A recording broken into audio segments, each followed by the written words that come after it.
নমস্কার বন্ধুরা, কেমন আছেন সবাই? আশা করি সবাই খুব ভালো আছেন, সুস্থ আছেন, আনন্দে আছেন। আপনাদের সবাইকে আমার চ্যানেলে স্বাগত জানাই।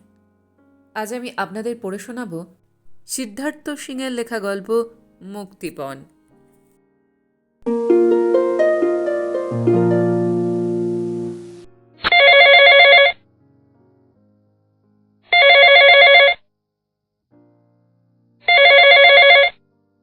হ্যালো, আপনার বউ এখন আমাদের কবজায়।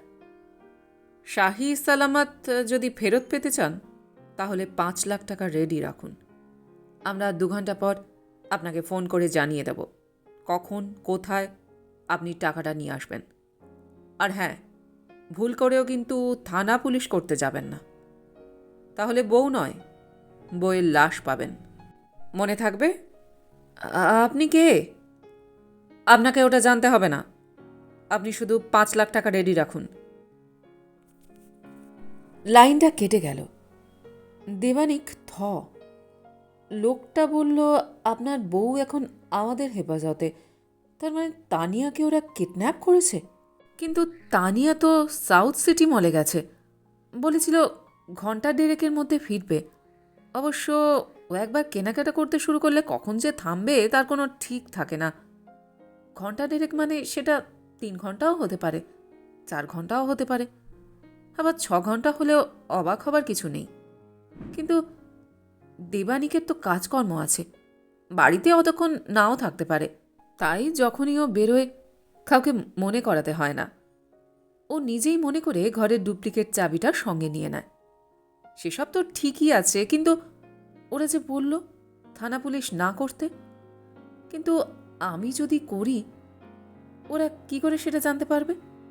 পারলেই বা আমার বউকে ওরা কিডন্যাপ করেছে, ওটা জেনেও একজন স্বামী হয়ে আমি হাত পা গুটিয়ে চুপচাপ বসে থাকি কি করে? না, আমি থানাতেই যাব। বাড়ি থেকে থানাটা খুব একটা দূরে নয়, ওসিকেও ও খুব ভালো করে চেনে। বইয়ের অপহরণের কথা তাকে বলতেই মন দিয়ে তিনি সব শুনলেন। তারপর বললেন, ল্যান্ড ফোনে করেছিল? আপনার ফোনে নিশ্চয়ই সিএলআই নেই না?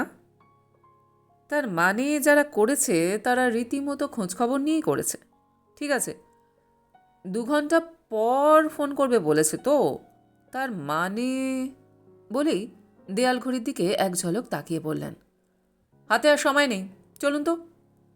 ঝটপট 2জন কনস্টেবল আর দেবানিকে জিপে চাপিয়ে রুদ্ধশ্বাসে দেবানিকের বাড়ির একেবারে গেটের সামনে এসে দাঁড়ালেন ওসি।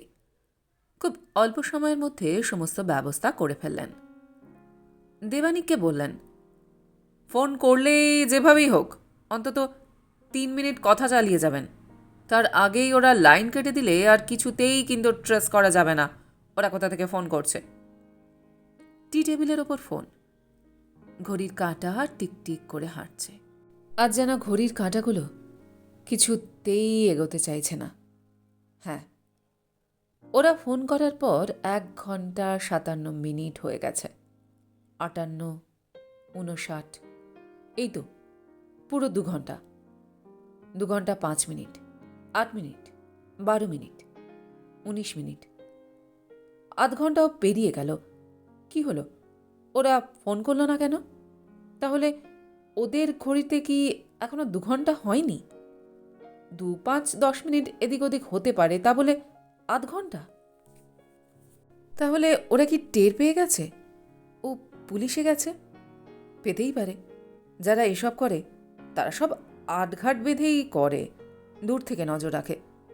যেভাবেই হোক ওরা নিশ্চয়ই জেনেছে আমার সঙ্গে পুলিশ আছে, আর পুলিশ আছে দেখেই বুঝি ওরা ফোন করছে না।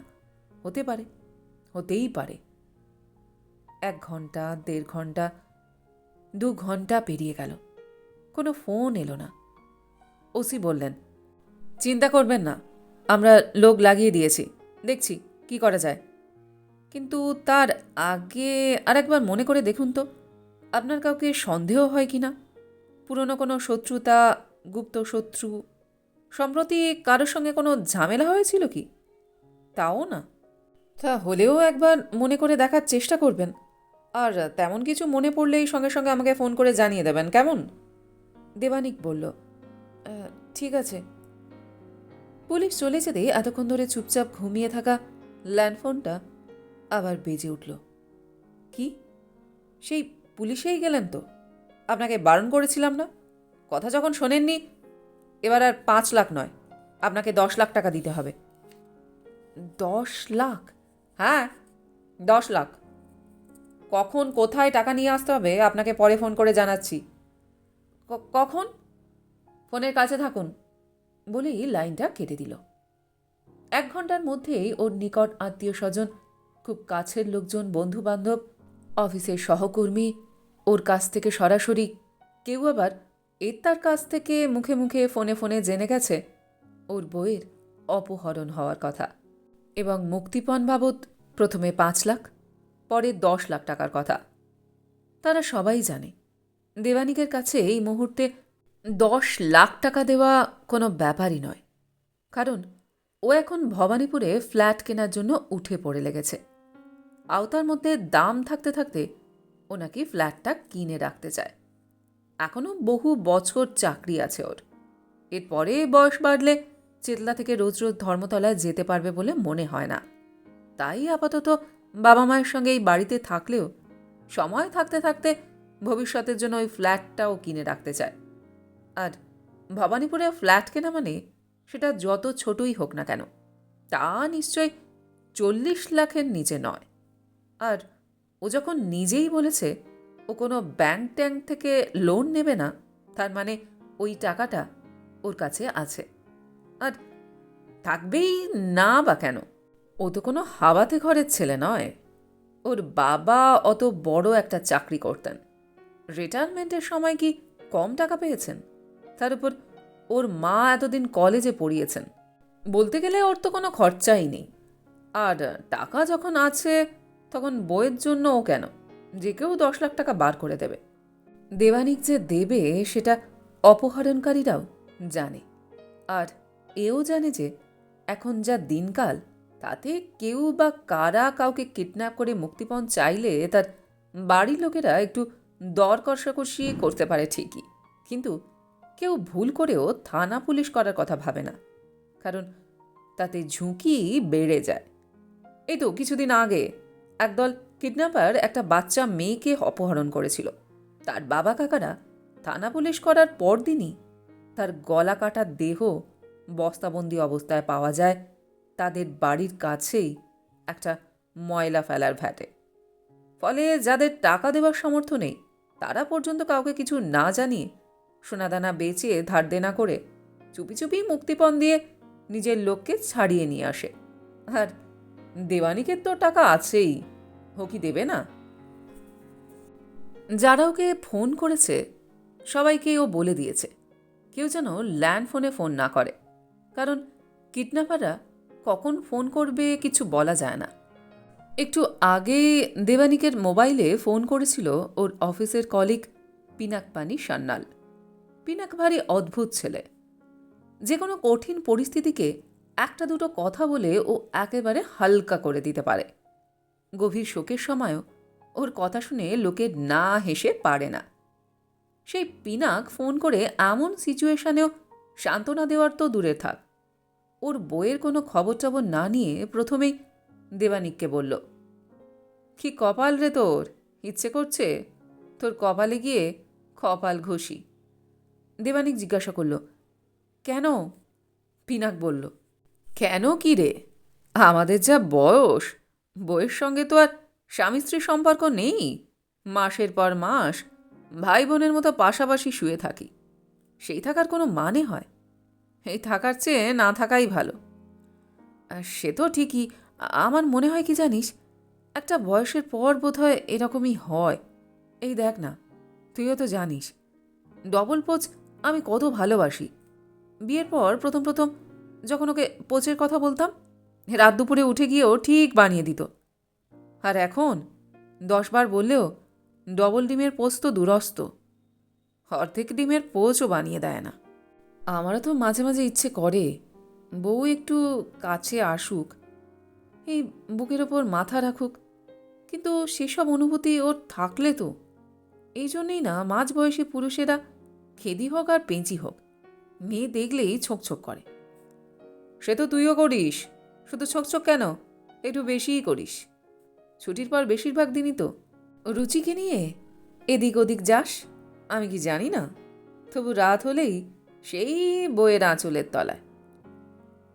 কি করব বল, মহাপুরুষরা যে বলে গেছেন বউকে ভালোবাসবি, বউকে ভালোবাসবি বলেছেন, কিন্তু নিজের বউকেই যে ভালোবাসতে হবে এ কথা তো বলেনি।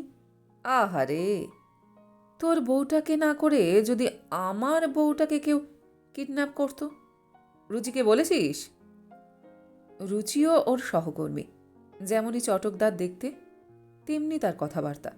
লোকে বলে ওকে দেখলে 8 থেকে 80 যে কোনো ছেলেই নাকি ওর প্রেমে পড়ে যাবে। পাড়ার মেয়ে বউরা নাকি বলা বলি করে, বাচ্চা ছেলেদের মাথা ও নাকি চিবিয়ে খায়। প্রেম করে বিয়ে করেছে বছর 3 আগে। সল্টলেকের শাখা থেকে বদলি হয়ে এই ব্রাঞ্চে আসার পর 2 দিনের মধ্যেই দেবানিকের সঙ্গে ওর এত বন্ধু হয়ে যায় যে সেটা প্রেমে পরিণত হতে 7 দিনও লাগেনি। অফিসের সহকর্মীরা ছাড়া অত্যন্ত ঘনিষ্ঠ 2-1 বন্ধু শুধু সেটা জানে। তবু কি করে যেন তানিয়াও টের পেয়ে গেছে সেটা। দেবানিকের সন্দেহ তার অফিসের কেউই তার বউকে জানিয়েছে। এ নিয়ে স্বামী স্ত্রীর মধ্যে মন কষাকষি থেকে শুরু করে তর্কাতর্কি, এমনকি 2-1 দিন কথাবার্তাও বন্ধ ছিল। তার ভেতরেই ঘটে গেল এই অঘটন। এর মধ্যে আরও 3 বার ফোন করেছে কিডন্যাপাররা। বলেছে ঠিক কটার সময় টাকা নিয়ে কোথায় যেতে হবে। আর তার খানিক পরেই ফের ফোন করে জানিয়েছে, না, ওখানে অতটা সময় নয়, আপনি এই সময় এখানে আসুন। ওরা কেন বারবার সময় আর জায়গা বদলাচ্ছে দেবানিক ঠিক বুঝতে পারছে না। ওর দৃঢ় বিশ্বাস এবারও ওরা ফোন করে বলবে, এখানে নয় ওখানে, অতটা সময় নয় এতটা সময়। এরই এক ফাঁকে ওর মোবাইলে ফোন করেছিল ওসি। কথা ছিল অপহরণকারীরা ফোন করলেই দেবানিক সঙ্গে সঙ্গে সেটা জানিয়ে দেবে ওসিকে। কিন্তু এতক্ষণ হয়ে যাবার পরেও কোনো ফোন পাননি দেখে তিনি নিজে থেকেই ফোন করে জানতে চাইলেন ওরা কি আর ফোন করেছিল। দেবানিক কোনো আমতা করেনি, সঙ্গে সঙ্গে বলে দিয়েছে না। ওসি বললেন, তবু আপনি ফোনের কাছাকাছি থাকুন, যে কোনো সময় ওরা ফোন করতেই পারে। ফোনের কাছেই বসেছিল দেবানিক, মনে মনে ভাবছিল, ভাগ্যিস এই সময় বাবা মা 1 মাসের জন্য বোনের বাড়িতে বেড়াতে গেছেন, না হলে এই খবর শুনে তারা এতক্ষণে নিশ্চয়ই কান্নাকাটি জুড়ে দিতেন, নাওয়া খাওয়া ছেড়ে দিতেন। এর মধ্যে খবর পেয়ে যে 3 জন বন্ধু আজ ওর কাছে ছুটে এসেছিল তারাও একে একে চলে গেছে। বাড়িতে ও এখন একা। এমন সময়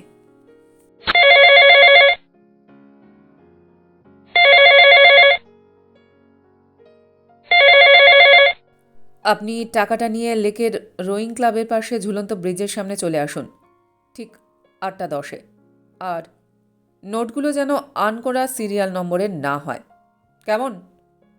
হলে তার মানে মানে আমি যদি না যাই, না এলে কি হবে বুঝতে পারছেন না? কি হবে? আপনার বইয়ের ধর পাবেন এক জায়গায় আর মুন্ডু পাবেন আর এক জায়গায়। তাহলে ফোন করছেন কেন? সেটাই করুন। হোয়াট? কোনো উত্তর দিল না দেবানিক। রিসিভার নামিয়ে রাখল।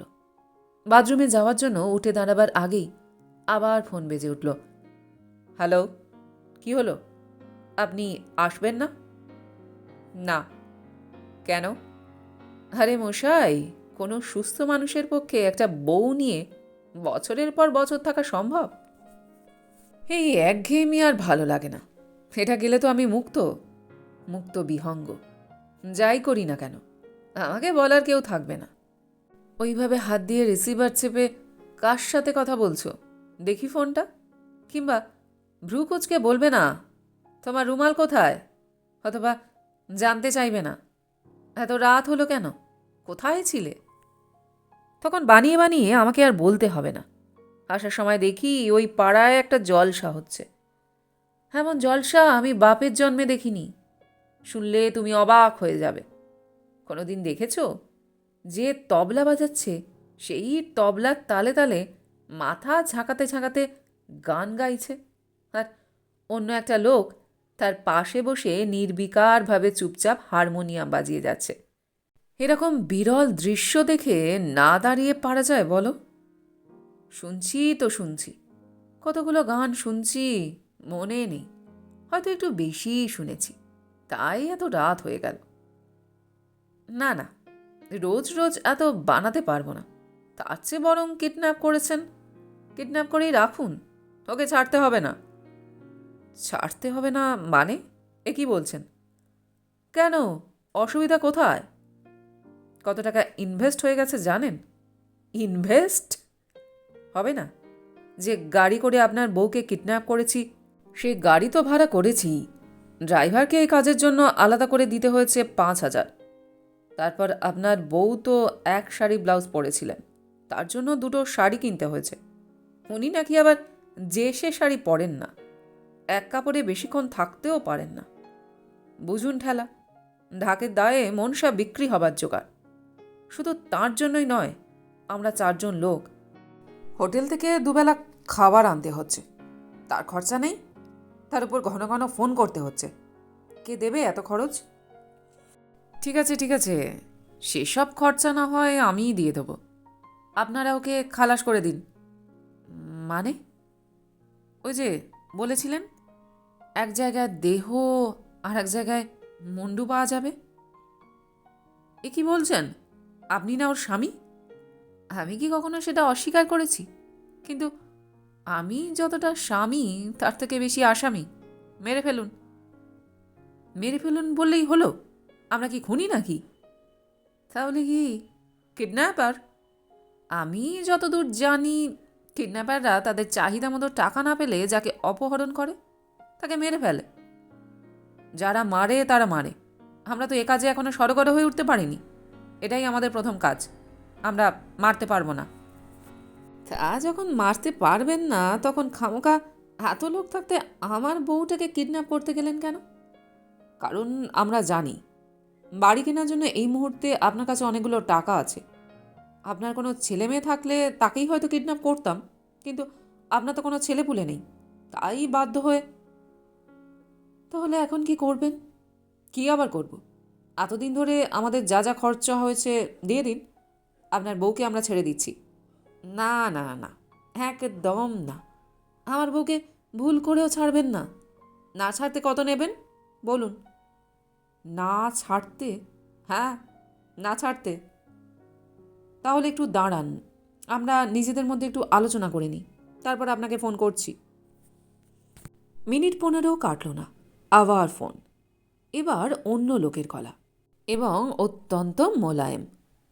দাদা, বলছিলাম কি, আমরা তো খুনি নই, তবে আমরা চেষ্টা করে যাচ্ছি যদি কোনো কন্ট্রাক্ট কিলারের সঙ্গে যোগাযোগ করে উঠতে পারি। নিশ্চয়ই আপনার বউকে খুন করে দেব, ওটা আমাদের দায়িত্ব। আপনি আপাতত আমাদের যা খরচাপাতি হয়েছে সেটা দিয়ে দিন। এত তাড়া কিসের? 2 দিন বাড়ি যায়নি দাদা, দেরি করে ঢুকলে মা ঢুকতে দেবে না। সে কি, আর বলবেন না, কাদের নিয়ে কাজ করছি সেটা কেবল আমিই জানি। আমাদের দলের একজন, ও বাড়ি ফিরছে না দেখে ওর বউ ঘন্টা ঘন্টায় ফোন করছে। সদ্য বিয়ে হয়েছে তো, ও তো ওর বউয়ের কাছে যাওয়ার জন্য ছটফট করছে, আর এক মুহূর্ত থাকতে চাইছে না। আমাদের দলের আরেকজনের বউ তো একেবারে রাম দরজাল। একটু আগে ফোন করে ওকে রীতিমতো ধমকেছে, বারবার জানতে চাইছে তুমি কোথায় আছো বলো, আমি এক্ষুনি যাব সেখানে। মনে হয় ওর বউ বুঝি সন্দেহ করছে অন্য কোনো মহিলাকে নিয়ে ও ডায়মন্ড হারবার বা মন্দারমণি গেছে, তাই ও ও বলছে চলে যাবে। আমার মনে হয় ওর কপালে আজ উত্তম মধ্যম আছে। দলের আরেকজন তো বাড়ি যাওয়ার জন্য রীতিমতো কান্নাকাটি শুরু করে দিয়েছে। দেবানিক বলল, কেন, তার বউ আবার কি বলল? বউ নয়, তার 7-8 বছরের একটা ফুটফুটে মেয়ে আছে, সে নাকি বাবার জন্য খুব কাঁদছে। তার হাতে ওর মা ফোন দিলেই সে নাকি কাঁদো কাঁদো গলায় বলছে, বাবা তুমি কোথায়, এক্ষুনি চলে এসো। তাই বলছিলাম কি, প্রচুর টাকা দেওয়ার প্রতিশ্রুতি দিলেও কেউই আর এই মিশনে বেশিক্ষণ থাকতে চাইছে না। আপনার যা হওয়ার হয় দিয়ে দিন, না এলে এত টাকা ইনভেস্ট করে আমাকে পথে বসে যেতে হবে। কেন? কারণ আমার হাতে আর টাকা নেই। তার উপর আপনার বইয়ের যা বায়নাক্কা, সকাল হলেই তার জেলি টোস্ট চাই, দুপুরে মুরগির মাংস, বিকেলে পিৎজা, সন্ধে হলেই স্টার জলসা দেখা চাই, সঙ্গে ফুচকা, না হলে আলু কাবলি। রাতে খাবারে এটা নয় সেটা, সারাক্ষণ চাকুম চুকুম, মুখ নাড়ছেই। কে বলবে কিডন্যাপ হয়েছে? মনে হয় যেন ফিস্ট করতে এসেছে। আমি আর পেরে উঠছি না। লোকে বলে আজকালকার মেয়েরা নাকি খুব শরীর সচেতন, মোটা হবার ভয়ে কিছুই খেতে চায় না। এ হচ্ছে ঠিক তার উল্টো। আপনি যেভাবে সামলাতে পারি না দেখেই তো বলছি, আর যাই করুন ওকে ছাড়বেন না। না ছাড়তে তো খরচা আছে। কত? ছাড়ার জন্য আপনার কাছে 10 লাখ টাকা চাওয়া হয়েছিল তো? প্রথমে 5 চেয়েছিলেন। প্রথমটা ছেড়ে দিন, শেষ পর্যন্ত 10 লাখ টাকাই হয়েছিল তো? হ্যাঁ, ওটা হচ্ছে ছাড়ার জন্য, মানে মুক্তিপণ। আর আপনি যখন বলছেন না ছাড়ার জন্য, তখন কিন্তু একটু বেশিই পড়বে। কত? 15 লাখ। 15 লাখ? তার কমে পারবো না দাদা। সে আবার হয় নাকি? এটা কি ফিক্সড প্রাইসের দোকান? যা বলবেন সেটাই দিতে হবে। শুনুন, আপনার সঙ্গে যা কথা হয়েছিল আমি তাই দেব, ওই পুরো 10। আরে 10 দিলে কি করে হবে? খরচা আছে না। কিসের খরচা? কন্ট্রাক্ট ক্লিয়ারের টাকা। ওরা কত নেবে সে কি আমি জানি নাকি? আপনাদের কোনো আইডিয়া নেই কত নিতে পারে? দেখুন, সিনেমায় যা দেখি, লোক অনুযায়ী টাকার অ্যামাউন্ট কমে বাড়ে।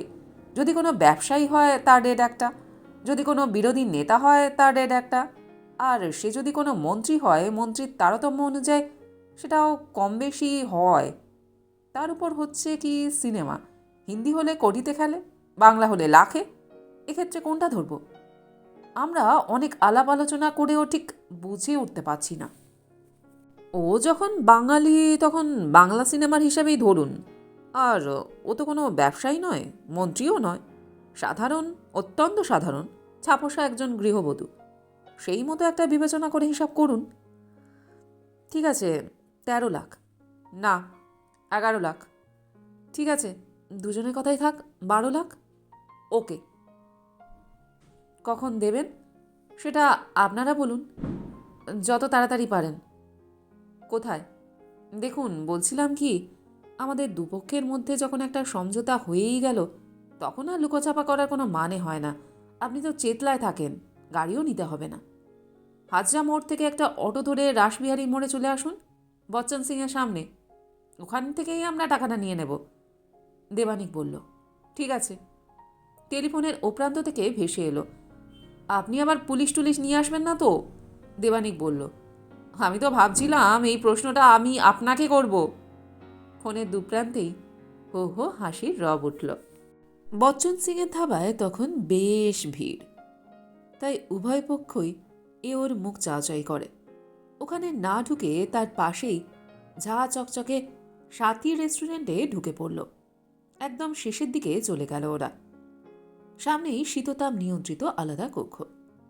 খাবার দাবার যা দাম, এয়ার কন্ডিশনের জন্য তার থেকে 10% বেশি নাই বলে এখানে তুলনামূলকভাবে লোকজন কম ঢোকে।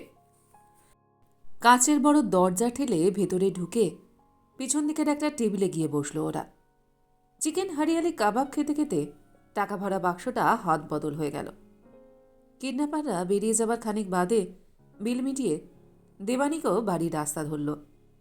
চাবি দিয়ে দরজা খুলে বাড়ির ভেতরে ঢুকে দেবানিক একেবারে দরজার সামনেই তানিয়ার চটি।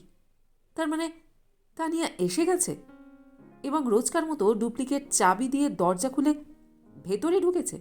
ডাইনিং স্পেসে গিয়ে দেখল তার বউ কিচেনে এক মনে কি যেন বানাচ্ছে, কিন্তু কি?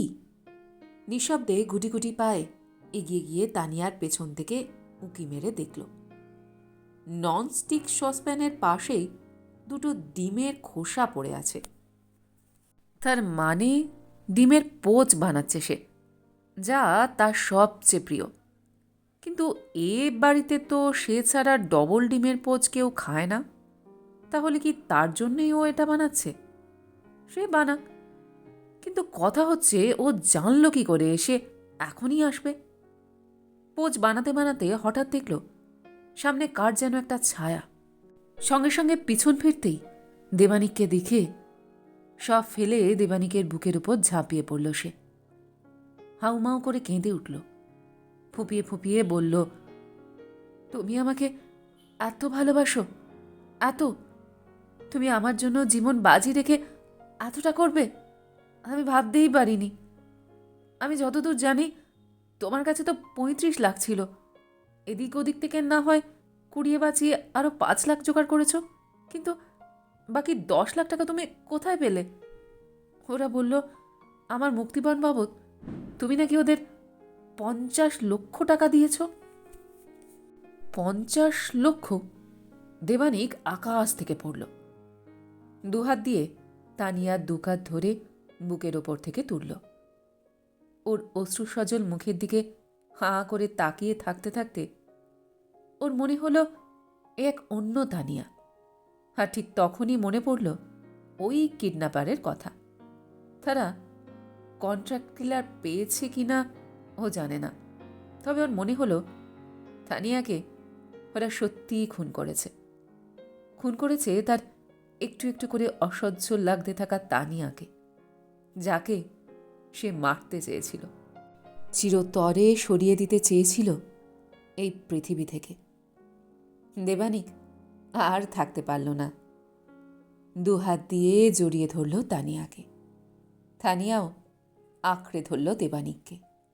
ছোট্ট একটা পাখির মতো তিত্তির করে কাঁপতে কাঁপতে দেবানিকের বুকের ভেতর মিলিয়ে যেতে লাগল সে। গল্পটি এইখানে সমাপ্ত হল। আপনারা এতক্ষণ শুনছিলেন সিদ্ধার্থ সিংয়ের লেখা গল্প মুক্তিপণ। গল্পটি আপনাদের কেমন লাগলো বা আমার গল্পপাঠ আপনাদের কেমন লাগলো কমেন্ট সেকশনে অবশ্যই লিখে জানান। যদি আমার গল্পপাঠ আপনাদের ভালো লেগে থাকে তাহলে আশা করব লাইক শেয়ার অবশ্যই করবেন। আর এই ধরনের সুন্দর সুন্দর কাহিনী আরও শুনবার জন্য আমার চ্যানেলটিকে সাবস্ক্রাইব করতে ভুলবেন না কিন্তু। তবে আজ এই পর্যন্ত। আমি খুব তাড়াতাড়ি আবারও অন্য কোনো কাহিনী নিয়ে আপনাদের কাছে চলে আসছি। সবাই খুব ভালো থাকবেন, সুস্থ থাকবেন, আনন্দে থাকবেন। নমস্কার।